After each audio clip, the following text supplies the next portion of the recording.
Oke, bismillahirrahmanirrahim. Assalamualaikum warahmatullahi wabarakatuh. Hari ini kita akan melanjutkan tentang uji K-sampel yang sudah kita bahas di pertemuan yang lalu. Nah, uji K-sampel, kalau yang pertemuan lalu itu kita belajar tentang uji K-sampel independen yang terdiri dari uji Kruskal-Wallis, uji perbandingan ganda dari uji Kruskal-Wallisnya, kemudian uji Jonker. Kalau sekarang kita akan belajar tentang uji K-sampel dependent yang terdiri dari uji Friedman dan uji perbandingan ganda untuk uji Friedman, uji Page, Durbin, sama uji Cochrane. Uji K-sampel dependent. Uji K-sampel dependent pada statistika parametrik dikenal juga sebagai uji rancangan blok acak lengkap. Blok di sini atau adalah sekelompok unit percobaan yang diasumsikan homogen. Nah, ketika data yang kita punya itu tidak berdistribusi normal, maka kita lakukan dengan menggunakan uji non-parametrik, yaitu ada uji Friedman, uji perbandingan ganda, uji tandingan berurut atau Page, ada uji Durbin, dan uji Cochrane. Yang pertama itu adalah uji Friedman. Uji Friedman merupakan uji analisis varian dua arah secara non-parametrik. Kemudian data pengamatan dari K perlakuan diperoleh dari K sampel yang berasal dari K populasi. Dan ada blok, ada perlakuan, di mana antar blok ini saling bebas dan antar blok dan perlakuan tidak terjadi interaksi. Asumsinya adalah data antar blok saling bebas, kemudian skala pengukuran itu minimal adalah ordinal, variabel yang diamati kontinu, tidak ada interaksi antara blok dan perlakuan, dan nilai-nilai pengamatan dalam masing-masing blok dapat diperingkat. Jadi nanti kita akan peringkatkan dari nilai-nilai pengamatan dalam masing-masing blok. Ini adalah struktur datanya, ini adalah blok 1, 2, dan seterusnya. Kemudian ini adalah perlakuan atau metode atau blok ini tuh mau kita apakan sih, kayak gitu. Nah, itu di sini. Kemudian nanti antar blok ini kita akan peringkatkan. Kalau biasanya kan kita peringkatkan ke bawah ya. Nah, kalau ini kita peringkatkan ke samping. Jadi antar bloknya yang akan kita peringkatkan. Hipotesisnya adalah H0 populasi dalam suatu blok identik atau K perlakuan penelitian identik dan H1-nya adalah paling sedikit ada satu perlakuan yang memberikan beda dengan yang lainnya. Ini adalah statistik uji yang kita gunakan, di mana B itu adalah banyaknya blok, kemudian K itu adalah banyaknya perlakuan. Daerah penolakan adalah tolak H0 jika C-square R-nya itu lebih besar sama dengan C-square tabel. Dengan derajat bebasnya alfa dengan taraf signifikansinya alfa dan derajat bebasnya adalah K-1. Banyaknya perlakuan dikurangi 1. Nah, kemudian ada koreksi angka sama, itu digunakan ketika data yang sama itu sangat banyak. Ini adalah TI-nya, jadi seperti biasa ada TI pangkat 3. Angka sama yang diperhatikan hanya pada blok yang sama, dan penggunaan koreksi angka sama tidak diperlukan jika nilai C-square R cukup besar untuk menolak H0. Nah, apabila hasil pengujian ditolak, kita nanti akan lanjutkan dengan uji perbandingan berganda untuk uji Friedman. Seperti pada Kruskal-Wallis kemarin kan, kalau tolak kan lanjut dengan uji perbandingan berganda. Nah, di uji Friedman ini juga, kalau misalkan dia ditolak, maka nanti akan dilanjutkan ke perbandingan berganda untuk tahu metode mana sih atau perlakuan mana sih yang dia itu memberikan beda, begitu. Nah, selanjutnya adalah uji perbandingan ganda untuk uji Friedman. Perumusan hipotesis. H0-nya adalah RJ min RJ aksen sama dengan 0. Berarti antar perlakuan ini identik atau tidak berbeda. Kemudian H1-nya adalah RJ dikurangi RJ aksen itu tidak sama dengan 0. Berarti dapat dikatakan bahwa antar perlakuan ini memberikan beda atau tidak identik atau tidak sama begitu. Kalau di uji perbandingan berganda yang Kruskal-Wallis kan pakai bar ya, RI bar dikurangi RJ bar. Nah ini tidak diperlukan untuk barnya begitu. Atau tidak perlu dirata-ratakan. Nah kemudian statistik ujinya adalah absolut dari RJ min RJ aksen. Daerah penolakan tolak H0 apabila RJ min RJ aksen lebih besar dari Z dikalikan akar BK K plus 1 per 6. Z-nya ini itu adalah Z1 min alfa dibagi K dikali K min 1. B-nya itu adalah blok, K-nya itu adalah kelompok. Nanti nilai Z-nya bisa dicari di tabel normal baku atau tabel distribusi normal. Diberikan contoh untuk uji fragmen dan perbandingan ganda sebagai berikut. Ini adalah datanya. Metode penentuan itu adalah perlakuannya ada 3 perlakuan. Perlakuan A, perlakuan B, dan perlakuan C. Bloknya adalah spesimen. Diasumsikan homogen ya. Di spesimen 1, 2, 3, 4, sampai 9. Nah, data ini merupakan data nilai amilase serum unit enzim per 100 miliserum pada pasien pankreatis. Ujilah apakah ada perbedaan hasil yang diperoleh menurut ketiga metode penentu nilai amilase serum tersebut. Nah, jika terdapat perbedaan atau nanti tolak H0, maka kita lanjutkan ke uji perbandingan ganda untuk tahu pasangan metode mana yang berbeda begitu. Nah, langkah pertama adalah kita melakukan peringkat data. Kalau biasanya kita peringkatnya kan ke atas ke bawah ya. Ini ke samping. Jadi dari spesimen 1 atau blok 1, metode A, metode B, metode C mana yang paling kecil? Berarti kan yang B ya. 3, 2, 10. Berarti dia diberi peringkat 1.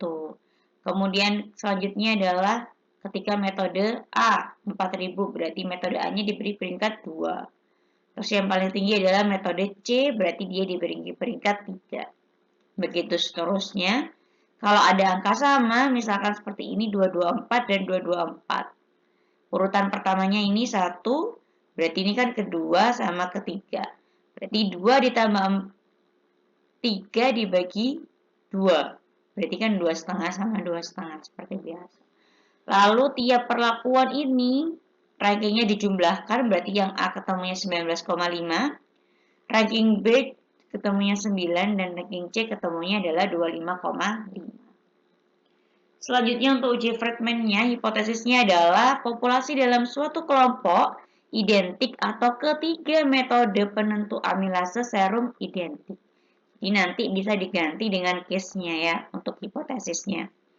H1-nya adalah paling sedikit satu metode berbeda dengan metode yang lain. Kemudian kita masukkan statistik ujinya, C square R kuadratnya adalah 12 dibagi B-nya adalah 9, K-nya adalah 3, kemudian RJ kuadrat itu adalah jumlah dari peringkat masing-masing metode. Berarti 19,5 kuadrat, 9 kuadrat, dan 25,5 kuadrat.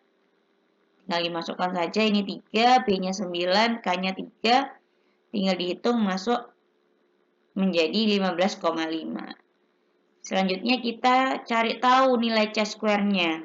C-square-nya ketika alfanya 0,05 dan derajat bebasnya adalah 2, maka ketemunya adalah 5,991. Berarti dapat dikatakan bahwa C-square ini 15,5 ini lebih besar dari C-square tabel 5,991 yang artinya tolak H0. Yaitu paling sedikit ada satu metode yang berbeda. Karena dia tolak H0, ada paling tidak sedikit satu metode yang berbeda, maka kita lanjutkan ke uji perbandingan ganda. Nah, uji perbandingan ganda untuk Friedman-nya itu adalah H0-nya adalah R1 min R2 sama dengan 0. Kemudian yang kedua R1 dengan dibandingkan dengan R3. Yang ketiga adalah R2 dengan R3 dibandingkan. Kemudian Z-nya tinggal dimasukkan Z1 min alfa per K, K min 1, alfanya 0,05, K-nya adalah 3, B-nya adalah berapa tadi? 9. Tinggal dimasukkan ke rumusnya, nanti ketemu 10,13991. Nah, Z 0,9917 ini dilihat dari tabel mana yang dia mendekati 0,9917. Ternyata 2,395. Ketemu, kita bandingkan, oh berarti yang R1 dengan 2 itu berarti lebih dari 10,13991, berarti tolak. R1 min R3 ketemunya 6, itu berarti kurang dari 10,13, berarti gagal tolak. R2 dengan R3 itu adalah 16,5, berarti lebih dari 10,139 yang berarti tolak 0. Dapat disimpulkan bahwa metode A berbeda dengan metode B. Ya kan? Metode A berbeda dengan metode B, dan metode B itu berbeda dengan metode C ketika taraf signifikansinya adalah 0,05. Begitu ya untuk uji Friedman sama uji perbandingan ganda. Jadi hampir mirip dengan Kruskal-Wallis sama uji perbandingan ganda kemarin, hanya saja yang membedakan adalah struktur datanya. Kapan kita menggunakan uji Friedman, kapan kita menggunakan uji Kruskal-Wallis, itu juga harus diperhatikan bedanya. Nah, selanjutnya adalah uji Page. Uji Page ini juga hampir mirip dengan uji Jonker kemarin, yaitu kita mengurutkan data, kira-kira yang mana sih yang lebih kecil, yang lebih besar, begitu. Asumsi yang digunakan pada, ini bukan uji Friedman ya, harusnya ya, uji Page. Hipotesisnya adalah populasi dalam suatu blok itu identik, kemudian H1-nya adalah tau I kurang dari tau 2 sampai dengan tau K, mana K itu adalah jumlah sampelnya atau kelompoknya. Kemudian statistik ujinya adalah L sama dengan sigma J dikali RJ itu sama dengan R1 ditambah R2 ditambah R3 dan seterusnya sampai ditambah K RK. Tolak 0 jika nilai L-nya itu lebih besar sama dengan L tabel. Di mana L tabel itu kita bisa lihat dari uji Page yang ada di buku teman-teman ya. Nah, ini adalah statistik ujinya. Z sama dengan L dikurangi BK, K plus 1 kuadrat per 4 dibagi akar B dikali K pangkat 3 dikurangi K kuadrat dibagi 144 dikali K min 1. Tolak H0 jika Z lebih besar dari Z 1 min alfa per 2. Jadi ini aproksimasi sampel besar digunakan untuk nilai jumlahnya N yang besar atau ketika di buku tabel itu tidak ada. Gitu. Nah, catatan untuk uji Page. Urutan dari tau I disesuaikan dengan kondisi RJ dari sampel, dan uji ini dilakukan apabila pada uji perbandingan berganda tidak ditemukan perlakuan yang memberi beda, atau semuanya gagal tolak H0. Contoh dari uji Page. Tabel di bawah ini merupakan data peringkat dari 3 perlakuan dengan 9 blok seperti contoh yang sebelumnya. Kemudian kan tadi kan sudah ada tabel seperti ini ya, ranking dari masing-masing perlakuan dan jumlahnya juga sudah ditentukan kan tadi. Kemudian ujilah menggunakan uji Page. Berdasarkan jumlah peringkat dari tiap perlakuan tersebut, maka berikut adalah urutan terbaru dari perlakuan tersebut, yaitu yang paling kecil kan B, berarti B kurang dari A kurang dari C. Jadi tulisannya adalah B kurang dari A kurang dari C. Maka hipotesisnya adalah H0 populasi dalam suatu blok identik. H1-nya adalah tau B kurang dari tau A kurang dari tau C.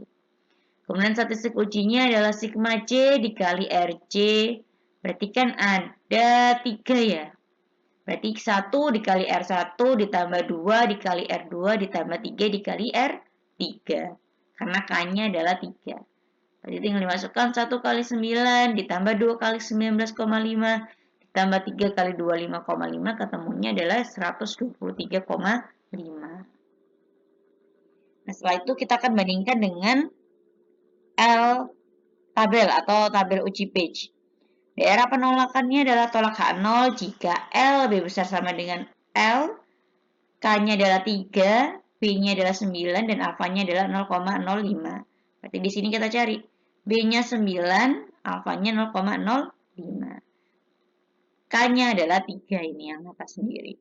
Ketemunya adalah 116. Karena L-nya itu tadi 123,5 lebih besar dari 116, maka terjadi tolak H0 yang artinya terdapat perbedaan setara terurut dari perlakuan, yaitu perlakuan B kurang dari perlakuan A kurang dari perlakuan C. Begitu. Aman ya untuk uji Friedman. Kalau tolak H0 berarti dia lanjut uji perbandingan berganda, habis itu uji page untuk menentukan metode mana yang paling kecil. Jadi urutannya seperti apa dari metode-metode tersebut. Selanjutnya adalah uji Durbin. Uji ini digunakan untuk rancangan blok acak tak lengkap apabila asumsi-asumsi pada statistika parametrik tidak terpenuhi. Pada uji ini tidak semua sel dalam masing-masing perlakuan itu terisi. Jadi akan ada perlakuan yang tidak terisi.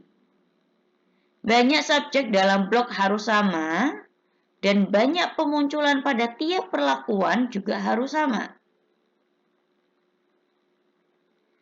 Kemudian misalkan rancangan terhadap 3 blok, perlakuan 5, maka jika tiap blok hanya bisa dipenuhi 3 subjek saja, maka pemunculan pada tiap perlakuan pun juga akan ada 3. Asumsinya adalah tiap blok saling bebas dan tiap nilai pengamatan dalam masing-masing blok dapat diperingkat. Hipotesisnya adalah semua perlakuan memberikan efek-efek yang sama. Satunya adalah reaksi terhadap satu perlakuan cenderung lebih besar dari reaksi-reaksi suatu atau lebih perlakuan lainnya. Statistik ujinya adalah sebagai berikut, di mana T ini adalah banyaknya perlakuan, K itu adalah banyaknya subjek tiap blok, R itu adalah pemunculan masing-masing perlakuan, dan RC itu adalah jumlah peringkat-peringkat untuk perlakuan kecil. Tolak H0 jika T uji atau T hitungnya tadi lebih besar dari C square tabel. Nah, ini adalah struktur datanya, tata letak untuk rancangan blok acak tak lengkap berimbang. Bloknya ada 7, 1, 2, 3, 4, 5, 6, 7. Perlakuannya juga ada 7, 1, 2, 3, 4, 5, 6, 7. Nah, ini kan tiap perlakuan itu ada yang tidak ada isinya ya. Nah, kan. Tapi jumlahnya harus sama. Bloknya ini ke sini antar perlakuan itu jumlahnya harus sama. 3, 3, 3, 3, 3, 3. Ke bawahnya juga sama. 3, 3, 3, 3, 3, 3. Begitu. Intinya nggak harus diisi semua, tapi jumlahnya harus sama. Antar blok dan antar perlakuan. Nah, kemudian peringkat dilakukan tiap blok. Jadi sama dengan uji Friedman tadi kan tiap bloknya ya di peringkat, bukan perlakuan. Jadi ke samping berdasarkan kolomnya.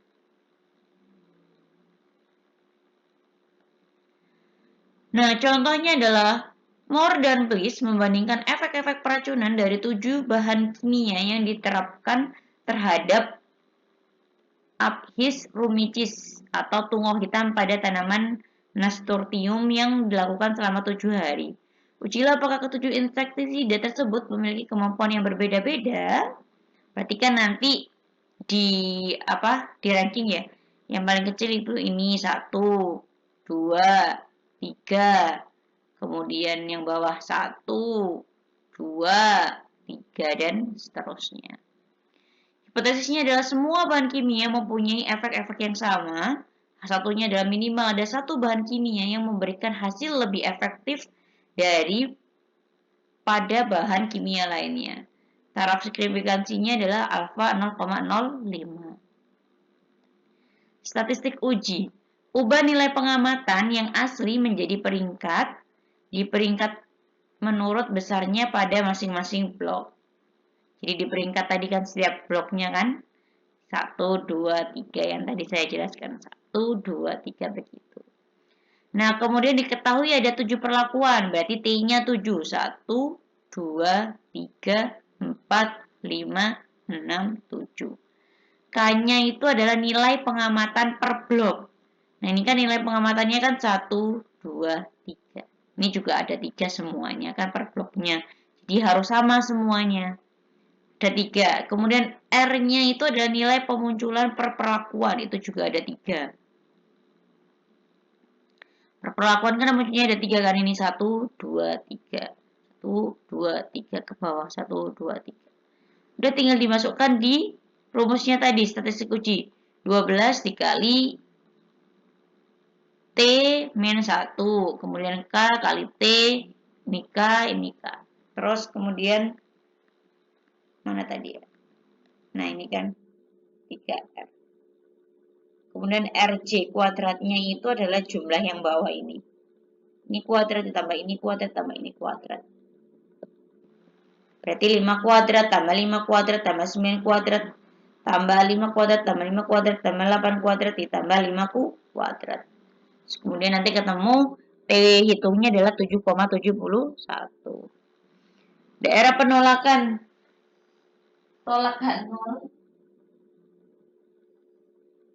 Tolak H0 apabila T hitung lebih besar dari C square tabel.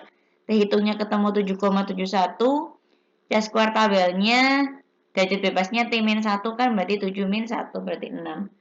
Ketemunya adalah 12,592. Berarti karena T hitung kurang dari C square tabel, maka terjadi gagal tolak K0, yang artinya ketujuh bahan kimia mempunyai efek-efek yang sama dalam hal peracunan terhadap tungau hitam. Begitu untuk uji Darwin ya. Selanjutnya yang terakhir adalah uji Cochrane. Uji Cochrane ini merupakan rancangan blok acak lengkap di mana nilai dari pengamatan berupa data biner atau merupakan hasil percobaan yang mungkin dinyatakan dalam sukses 1 atau gagal itu 0. Asumsinya adalah data untuk analisis terdiri atas R blok dan C perlakuan yang diterapkan secara independen. Hasil pengamatan berupa 1 untuk sukses dan 0 untuk gagal. Struktur data dalam bentuk tabel kontingensi dengan XIC menyatakan pengamatan blok ke I dan perlakuan ke J. Blok-blok yang ditampilkan merupakan blok-blok yang dipilih secara acak dari suatu populasi yang terdiri atas semua blok yang mungkin. Dan untuk analisis, untuk satu blok berisikan skor 0 atau 1 semua, maka blok tersebut akan dihilangkan atau tidak diikutsertakan dalam analisis. Nah, ini adalah tabel kontingensi uji Cochrane. Jadi ini adalah total barisnya disimbolkan dengan R, total kolomnya disimbolkan dengan C. Hipotesisnya adalah semua perlakuan memberikan efek yang sama. Satunya adalah tidak semua perlakuan memberikan efek yang sama. Statistik ujinya adalah Q. Bila R kali C, berarti kan baris kali kolom ya. Terakhir setelah penghilangan blok itu lebih besar sama dengan 24, maka tolak H0 jika Q hitung lebih besar dari C square tabel. Jika R kali C terakhir setiap penghilangan blok kurang dari 24 menggunakan tabel exact distribution. Jadi ini C square C-1 ini C-nya itu adalah jumlah kolomnya ya. Di alfa, C-1. Contohnya, sebuah rumah sakit hospital membandingkan kemampuan 3 sistem komputer dan kesimpulan yang dibuat oleh dokter dalam dosis sebuah penyakit berdasarkan hasil laboratorium dan tanda-tanda fisik terhadap 11 pasien hipotiroid. Ujilah apakah keempat metode diagnosis memberikan hasil-hasil yang sama? Nah, ini ada pasien hipotiroid, berarti bloknya ya. Kemudian pendapatan dokter, aktuarial PIP, subjektif PIP, dan semi PIP ini adalah perlakuannya. 1 itu adalah sukses, 0 itu adalah gagal. Hipotesisnya adalah keempat metode diagnosis memberikan hasil yang identik dalam hal membuat diagnosis yang benar. Satunya adalah minimal ada satu metode diagnosis memberikan hasil yang berbeda dalam hal membuat diagnosis yang benar. Alfanya adalah 0,05. Nah, nilai 1 ini adalah jumlah sukses semua sampel perlakuan per sampel. Jadi kan jumlah sukses ya, berarti kan ini karena ini 0, ini 0, ini 0. Berarti 1 ini adalah jumlah sukses dari semua perlakuan di sampel 1. Ini di sampel 2, kayak gitu. Sini juga bisa dikatakan adalah jumlah sukses per perlakuan per kelompok. Dari sini juga diketahui perlakuannya ada 4, 1, 2, 3, 4. Sehingga nilai K-nya itu adalah 4. Tinggal dimasukkan ke rumusnya, K-nya adalah 4. CC-nya adalah yang bawah kan, berarti 9 kuadrat tambah 4 kuadrat, 5 kuadrat, 7 kuadrat. Terus kemudian LI ini adalah jumlah suksesnya, berarti kan 1 ya. Ini 4. Ini 0 dijumlahkan ya. Kemudian ini juga 4, ini 2, dan seterusnya. Ke bawah. Jadi ini maksudnya jumlah sukses per perlakuan itu adalah kita dijumlahkan. Jadi 1 tambah 1 tambah 0 itu nanti ketemu C9. Ini dijumlahkan semuanya ketemu 1. Itu adalah jumlah sukses semua perlakuan per sampel. Setelah dijumlahkan nanti dimasukkan di rumus nanti ketemu dari nilai Q-nya. Q-nya adalah 7,69. Oke. Jadi saya ulangi ini adalah jumlahnya, maksudnya ini adalah LI-nya. Jadi jumlah sukses semua perlakuan per sampel. Terus ini kalau dijumlahkan semuanya itu adalah jumlah sukses per perlakuan per kelompok. Jadi seperti itu definisinya ya. Kemudian daerah penolakannya adalah tolak H0 jika Q lebih besar dari C square tabel. Tadi kan jumlah C-nya adalah 1, 2, 3, 4. Kalau jumlah kolomnya. Tim 4 minus 1 ketemu 7,815. Karena Q-nya kurang dari C square tabel, maka terjadi gak tolak H0. Yang artinya keempat metode diagnosis memberikan hasil yang identik dalam hal membuat diagnosis yang benar.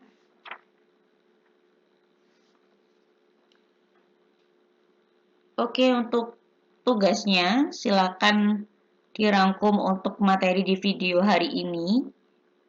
Deadline-nya sama seperti dengan jam perkuliahan, yaitu jam setengah 11 ya. Jadi deadline-nya untuk rangkumannya adalah jam setengah 11. Kemudian silakan dicoba latihan soal tentang uji dependennya halaman 81. Itu kan ada 4 ya, 4 soal. Jadi silakan satu kelas dibagi 4 kelompok. Nanti kelompok pertama mengerjakan soal yang pertama, kelompok kedua mengerjakan soal kedua, kelompok ketiga mengerjakan soal ketiga, dan kelompok keempat mengerjakan soal keempat. Nanti silakan dipresentasikan di pertemuan minggu depan. Oke, terima kasih. Saya akhiri. Assalamualaikum warahmatullahi wabarakatuh.